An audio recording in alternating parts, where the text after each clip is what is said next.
Study only, খুব সুন্দর question Swamiji. In Mahabharata whom to follow to lead a life, খুব সুন্দর প্রশ্ন। আর আশা করি যারা আপনারা অনেক দিন ধরে শুনছেন আমার উত্তরটাও জানবেন। আমাকে যদি জিজ্ঞেস করেন, জীবনে আমি একজনকেই ফলো করেছি সারা জীবন, সেটা হলো আমি নিজেকে।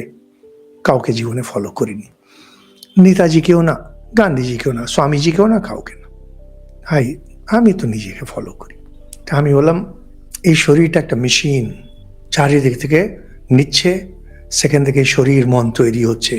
আমি শুদ্ধ আত্মা, আমি জানি, অজ্ঞানে পড়ে আছি এটাও জানি। এই শরীর আর এই মন, এটাকে নিয়ে আমাকে, এর সাহায্য নিয়ে আমাকে পেরিয়ে আসতে হবে। আমার আদর্শ জীবনে একটাই, আমি নিজে। অহংকারের কিছু না, এটা ফ্যাক্ট।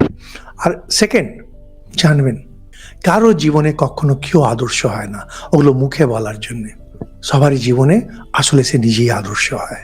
কাউকে আদর্শ করে যদি বড় হন, 2 নম্বরই হওয়া ছাড়া আর কিছু হবেন না। জীবনের উদ্দেশ্য 1 নম্বর হওয়া।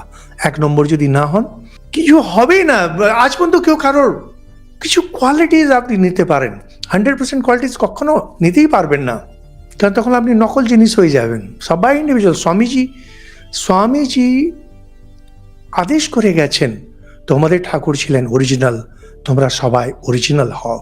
ভাই আমার whom to follow, follow myself, no one else. সবারই শুনবেন, করবেন নিজের। খুব সুন্দর আছে হিন্দিতে, শুনিয়ে সব কি করিয়ে মন কি, শুনবে সবারই, করবে নিজের মনের মতো।